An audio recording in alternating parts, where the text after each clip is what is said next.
What's going on, people? Welcome back to Premzy TV. It's official. Arsenal have launched a bid of £60 million for Caicedo to Brighton, but it looks like that's not going to be enough. It looks like Brighton want more money than that because they want to reject the bid and say the player he's not for sale, which is understandable because they're starting to become a feeder club now.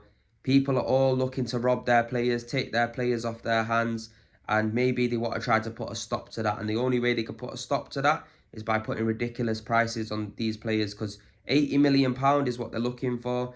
And I'll be honest with you, they got him at £3.5 million a year or so ago. That's going to be mad profit if they end up getting £80 million for him. But Sky Sports and many different outlets have reported it. So the good signs are that Arsenal are looking in the window to get a midfielder.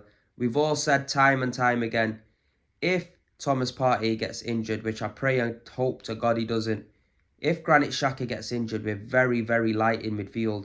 And now it's become even lighter with the likes of Mohamed El Nene looking to be out for a very long time with an injury. So having Sambi Lokonga in that position, that's not really the cover we're going to need if we're going to be going for the title and trying to win the title. But it is positive signs that Arsenal in the last days of this window are trying to go out and get a midfield player. They put a big bid in of 60 million. It probably won't be 60 million up front, but a total package of around 60 million pounds, which, like I said, is positive signs seeing the Arsenal going and trying to bring a midfielder through the door. He is a good player. He's 21 years of age. He's very highly thought of. But if we do want him, we got to act fast, act serious, put the money on the table. Otherwise, you know who's going to come knocking. Chelsea's going to come knocking, and they're going to want to snap up this guy just like they done with Mudryk. But look, if we can't get him, let's move on to the next target. Let's go and look at another midfielder. Let's not be slow, and let's not lick our wounds at the end of the season if we don't get a midfielder and think, oh, if we only got a midfielder here at this time in January, we could have done this and we could have done that. So put another bid in, one more bid, a serious bid. Go get the player. We might be overpaying. We are definitely overpaying. He came in at 21, probably 20 years old, 3.5 million.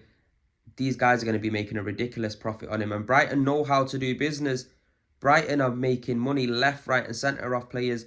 And I think at the same time, they're becoming a new Southampton, a bit of a feeder club where everybody's going in for their players. And the only way they could potentially stop that is by putting ridiculous price tags on him. Look, we brought Benny White for 50 mil. It's a lot of money. Cucurella went to Chelsea for big money. We managed to only get Leandro Trossard because he had a year running left on his contract and he had a bit of a fallout with De Zerbi. So that's why we got him on a reasonable price. But it looks like Arsenal are moving in the window. We're trying to get another body through the door. It looks like an official bid for Caicedo has gone in. Hopefully, fingers crossed, we can bring a midfielder through the door. But make sure you smash a like on this video. Subscribe if you're new, people. Peace and love. And we'll come back with any more updates.